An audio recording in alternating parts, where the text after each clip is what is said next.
महंगा एक्सप्रेसवे या मजबूरी का सफर। देश में इंफ्रास्ट्रक्चर के नाम पर बन रहे एक्सप्रेसवे को लेकर सरकार लगातार अपनी उपलब्धियां गिना रही है, लेकिन क्या ये हाईटेक सड़कें आम लोगों की जेब पर भारी पड़ रही हैं? दिल्ली देहरादून एक्सप्रेसवे, जिस पर सफर को आसान और तेज बताया जा रहा है, वही अब अपने महंगे टोल को लेकर सवालों में है।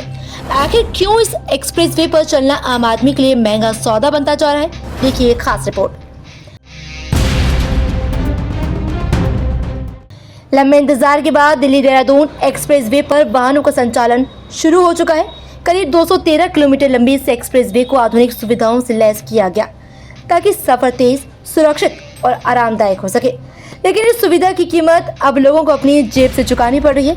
इस एक्सप्रेसवे पर कुल 5 टोल प्लाजा बनाए गए और अगर आप कार से सफर करते हैं तो एक तरफ का टोल करीब 675 रुपये देना होगा। यानी अगर आप राउंड ट्रिप करते हैं तो ये खर्च बढ़कर 1010 रुपये तक पहुंच जाता है। अब सवाल ये है कि क्या ये टोल आम आदमी के बजट के फिट बैठता है? दिल्ली से देहरादून जाने वाले इस रास्ते पर पहले से ही अलग अलग टोल पड़ते हैं, लेकिन अब एक्सप्रेसवे बनने के बाद सफर तो तेज हुआ ही, पर खर्च भी उसकी रफ्तार से बढ़ गया। सारपन जैसे जिले में ये हालात हैं कि कुछ ही किलोमीटर के सफर में लोगों को कई बार टोल देना पड़ रहा है, यानी छोटी दूरी लेकिन खर्च बढ़ा। हालांकि सरकार का तर्क ये है कि एक्सप्रेसवे से समय की बचत होगी।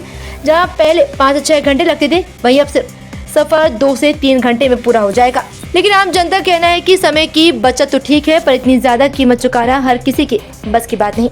यही वजह है कि अब लोग पुराने रास्तों पर भी विकल्प के तौर पर देख रहे हैं, जहां समय थोड़ा ज्यादा लगता है लेकिन जेब पर बोझ कम पड़ता। विशेषज्ञों की मानिए तो देश में तेजी से बन रहे एक्सप्रेसवे विकास की दिशा में बड़ा कदम है, लेकिन अगर इनका इस्तेमाल आम आदमी आसानी से न कर पाए तो फिर ये विकास अधूरा ही माना जाएगा।